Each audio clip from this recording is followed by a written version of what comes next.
Buenos días, bienvenidos al módulo 3 que corresponde a peligros. El objetivo de este módulo es que los participantes puedan aplicar los fundamentos de identificación y análisis de peligro. Entre el contenido del módulo tenemos lo que es la definición del peligro, el primer fundamento que es entender los peligros, el segundo fundamento identificar los peligros, el tercer fundamento análisis de los peligros y cuarto fundamento documentación de los peligros.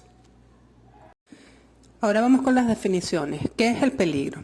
El peligro no es más que una condición u objeto que potencialmente puede causar lesiones al personal, daño a equipamientos o estructuras, pérdida de material o reducción de la habilidad de desempeñar una función determinada. Todo peligro puede generar consecuencias. Por ejemplo, el resultado potencial de un peligro cuando estamos en una pista para un despegue o un aterrizaje, tenemos que un viento cruzado de 15 nudos es un peligro. ¿Por qué? Porque tenemos la posibilidad de que el piloto no pueda controlar la aeronave durante el despegue o el aterrizaje. Y eso es una consecuencia del peligro. El peligro tiene fundamentos. El primer fundamento que nosotros manejamos en el SMS es entender los peligros. Hay una tendencia natural en describir los peligros como una de sus consecuencias. Por ejemplo, el señalamiento deficiente del aeródromo versus la incursión de pista. Entonces, describimos el peligro como consecuencia.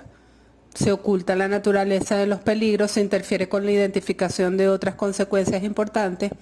Los peligros deben ser muy bien identificados. ¿De qué manera? Se permite inferir en sus fuentes o los mecanismos que los generan y permiten evaluar la magnitud de sus consecuencias. Es importante entender que existen varios tipos de peligros. Podemos conseguir peligros naturales, peligros técnicos y peligros económicos.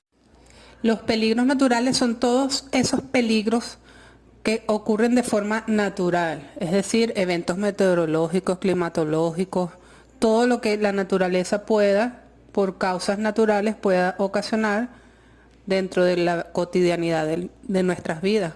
Por ejemplo, tenemos eventos meteorológicos o climatológicos como huracanes, nevadas intensas, tornados, tormentas, relámpagos, cortantes de vientos, etc.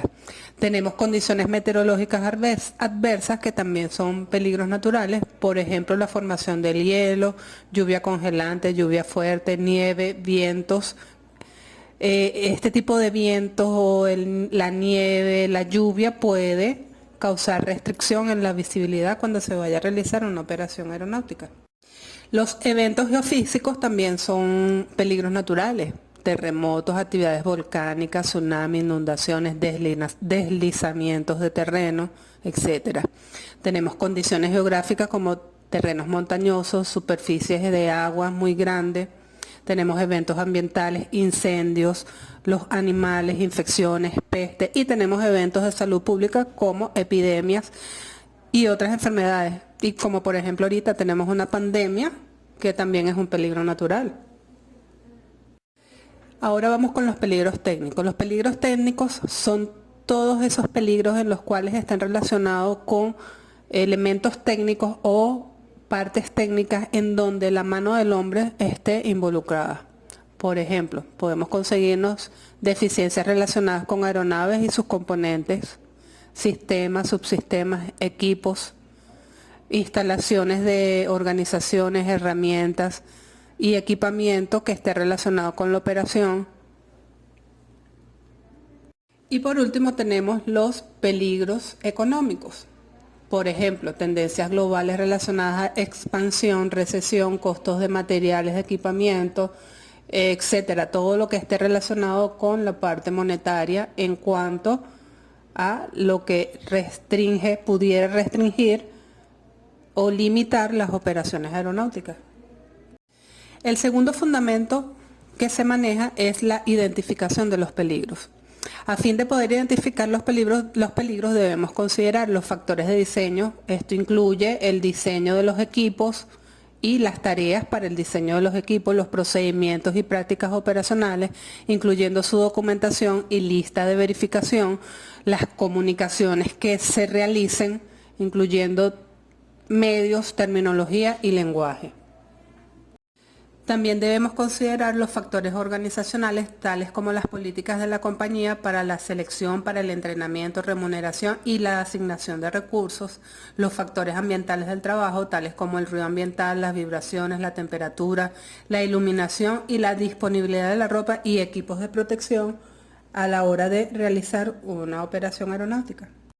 También debemos considerar los factores reglamentarios, que incluyen la aplicabilidad y cumplimiento de los reglamentos, la certificación de los equipos, del personal, los procedimientos y la supervisión adecuada que se debe llevar en cuanto a los factores reglamentarios. Las defensas, que las mencionamos anteriormente, incluyendo factores tales como la provisión de sistemas de detección de alarma y hasta dónde el equipo es resistente y prueba de errores y de fallas.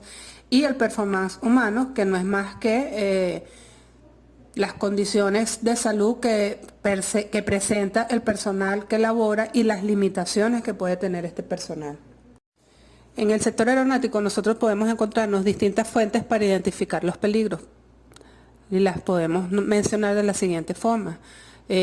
Fuentes internas, que no es más que los análisis de datos de vuelo, los sistemas voluntarios de informe a la compañía o de la compañía, las auditorías y las encuestas. Esto es lo que nosotros podemos, dentro de la organización, podemos utilizar para identificar los peligros. Tenemos fuentes externas, como son los informes de accidentes y los sistemas de informes mandatarios del Estado. Pero entonces también debemos recordar que estos tipos de fuentes pueden ser predictivas, proactivas y reactivas. ¿Y cómo podemos hacer para identificar nuestros peligros? ¿Quién puede identificar nuestros peligros? ¿Una persona designada por la organización o cualquier persona? ¿Cómo lo podemos hacer o cómo se puede hacer? A través de procesos formales, y esto depende de cómo esté fundamentada la organización. ¿Y cuándo lo podemos hacer? En cualquier momento o bajo condiciones específicas. Una de las maneras de identificar los peligros es bajo condiciones específicas. ¿Qué quiere decir esto? Que cuando hay un aumento inusual de los eventos relacionados con la seguridad o cuando hay muchas infracciones sobre la operación que se está realizando, se puede identificar el peligro. Es muy importante tener la previsión de los cambios operativos, porque cuando existen cambios operativos también es un indicativo de que pudiera ocurrir algo. Y cuando también tenemos los cambios significativos en las organizaciones, también tenemos una condición latente para que se genere peligro. El tercer fundamento es el análisis de los peligros. Normalmente se trabaja con el ABC del análisis de peligros, que quiere decir que esto es un patrón que está establecido. ¿Qué es lo primero que se hace? Se establece el peligro genérico, se formula el peligro. En este caso, por ejemplo, tenemos construcción de un aeródromo. Identificamos los componentes específicos del peligro. Si estamos construyendo un aeródromo, ¿qué componentes de peligro podemos tener nosotros dentro de esa construcción del aeródromo?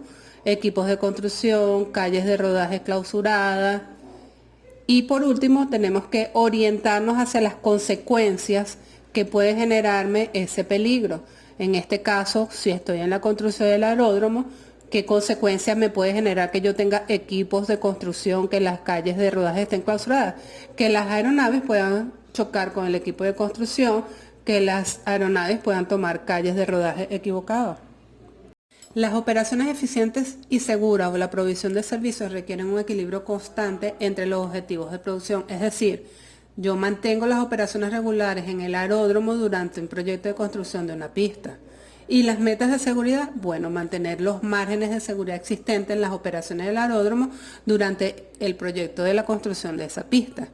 Entonces, los lugares de trabajo en la aviación encierran condiciones de peligro cuya eliminación no siempre responden a un estudio costo-beneficio. Y la operación debe, por lo tanto, continuar. ¿Qué quiere decir esto? Que se puede dar caso en donde no necesariamente deba de continuar la operación cuando se esté realizando un proyecto. Depende de las condiciones del sitio, de donde se esté realizando el proyecto, y previo estudio del análisis de los peligros, yo verifico si realmente es conveniente continuar con la operación durante el proceso de elaboración o desarrollo del proyecto, o si por el contrario es más conveniente suspender las operaciones mientras se realiza el proyecto. Por último, tenemos el cuarto fundamento, que no es más que la documentación de los peligros. Aquí se verifica que la importancia fundamental de una gestión apropiada es la documentación. ¿Y qué es la documentación? No es más que un procedimiento formal para transformar los datos de la seguridad operacional en información relacionada con los peligros. Es decir, se debe establecer una biblioteca de seguridad operacional de cada organización. ¿Qué quiere decir? Que nosotros toda la información que se maneja cuando se vaya a realizar una operación debemos de documentarla. Y esta documentación nos permite a nosotros llevar el seguimiento y el análisis de los peligros, ya que se facilita y existe una estandarización de los mismos en cuanto a lo que es la definición, la comprensión, la aplicación, el reporte, la medición y la gestión del riesgo. ¿Y cómo documentamos nosotros estos peligros? Fácilmente a través de un método que podemos manejar, el método reactivo, método proactivo y método predictivo. Podemos identificar nuestro peligro, hacemos nuestra gestión, se documenta la gestión que se está realizando y se genera la información.